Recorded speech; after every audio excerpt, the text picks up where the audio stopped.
अस्सलाम वालेकुम। कैसे हैं आप सब? Welcome back to my YouTube channel. तो आज मैं जो एक्सपीरियंस आपके साथ शेयर करूंगी वो एक विटामिन सी क्रीम के बारे में है। तो मेरी कुछ फ्रेंड्स ने भी मेरे से पूछा कि हमें एक ऐसी रेगुलर क्रीम बताओ कि जो कि फार्मूला क्रीम ना हो, जो कि स्किन को डैमेज नहीं करती हो और बगैर हम यानी सोचे समझे हम उसको लगा सकें, रेगुलर अपनी रूटीन में शामिल कर सकें। तो मैंने सोचा कि आजकल बहुत ट्रेंड है vitamin C serums, vitamin C creams, vitamin C mask वगैरह, तो क्यों ना मैं आपके साथ अपना एक्सपीरियंस शेयर करूं। तो अभी तो मैं विटामिन सी क्रीम के बारे में बताऊंगी और उसके बाद मैं विटामिन सी सीरम और कुछ मास्क जो है वो मैं उनका एक्सपीरियंस आपके साथ शेयर करूँगी। तो मैं जिस क्रीम के बारे में आपसे बात आज करूँगी वो है सिलिक एसिड क्रीम है। तो चलते हैं इसके इंट्रोडक्शन की तरफ।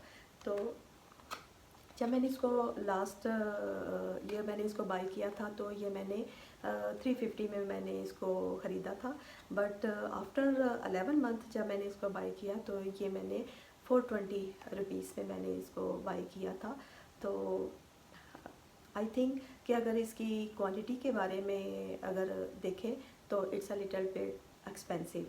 तो चलते हैं इसके इंट्रोडक्शन की तरफ। तो ये एक विटामिन सी मेडिकेटेड क्रीम है और 20 ग्राम्स इसमें इसकी क्वांटिटी है।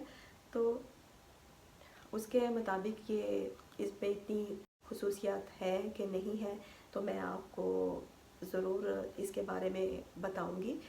तो इन्होंने इसके क्या क्या वो तो बिल्कुल भी मेंशन नहीं है और कुछ मेंशन नहीं है।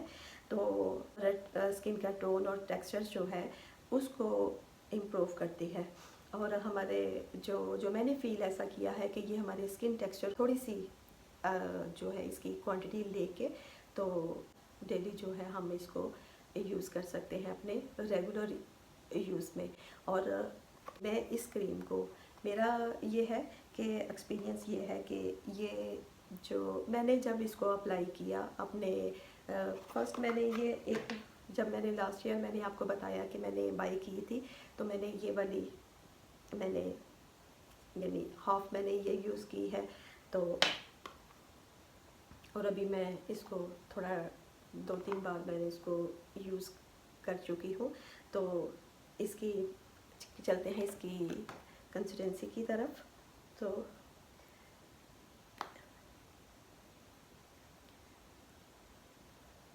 तो ये बहुत लिक्विडली नहीं है, इसकी जो कंसिस्टेंसी है ये देखें, ये बहुत जो है ये थोड़ी सी थिक है, जो कि बहुत ये लगाने के बाद बहुत जल्दी ये वैनिश हो जाती है और really feel like very lightly. ये हमें एक स्मूथ सी फीलिंग आती है इसको लगाने के बाद। तो मैंने जब इसको यूज़ किया after use few days use, तो आई फील लाइक कि मेरी जो है वो टेक्सचर में बदल रही है। तो फिर मैंने सोचा कि मैं इसका आपको रिव्यू दूंगी, अपना एक्सपीरियंस आपके साथ शेयर करूंगी। तो मैं इसको फेयरनेस क्रीम नहीं कहूँगी, ये एक बहुत मॉइस्चराइज़र क्रीम, जिनकी स्किन बहुत ड्राई है ये उनके लिए बेस्ट मॉइस्चराइज़र क्रीम है। तो इसको यूज़ करके देखें।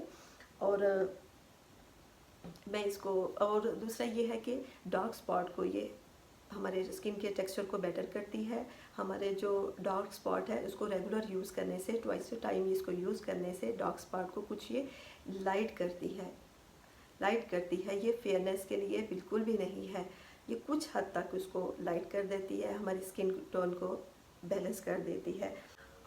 सेकंड मैं आपको ये भी बताना चाहूँगी कि इस क्रीम को हम क्या कर सकते हैं कि अपना डे क्रीम में मिक्स करके लगा सकते हैं, नाइट क्रीम में मिक्स करके लगा सकते हैं, जिस तरह दिल करता है तुसी इस्तेमाल इनू करो। तो लेकिन इसका बेस्ट वे मैं आपको ये बताऊं कि ये कोजिक एसिड क्रीम है और इसको सैलिक एसिड और कोजिक एसिड को इसको इक्वल क्वांटिटी में लेके तो भी हम इसको, ये मुझे सबसे बेस्ट वे लगता है यूज़ करने के लिए। तो हम कोजिक एसिड के बारे में भी है, मैं आपको ज़रूर नेक्स्ट वीडियो में मैं इसके बारे में रिव्यू दूंगी कि हाँ कोजिक एसिड हमारी स्किन के लिए कितना ज़रूरी है। तो इन दोनों को मिक्स करके तो हम इसको यूज़ कर सकते हैं। और बाकी अपनी नाइट क्रीम में भी हम इसको मिक्स करके तो भी यूज़ कर सकते हैं, डे क्रीम में यूज़ कर सकते हैं। तो ये, और आप ये भी नहीं कि अगर आपने डे नाइट क्रीम में नहीं यूज़ करना तो अपना जस्ट अपना फेस आप वॉश करें और इसको एक मॉइस्चराइज़र के तौर पे भी आप इसको यूज़ कर सकते हैं। मेरी वीडियो को लाइक शेयर एंड सब्सक्राइब ज़रूर कर दीजिएगा नेक्स्ट टाइम की वीडियो के लिए। बाय बाय, अल्लाह हाफिज़, दुआ में याद रखिएगा।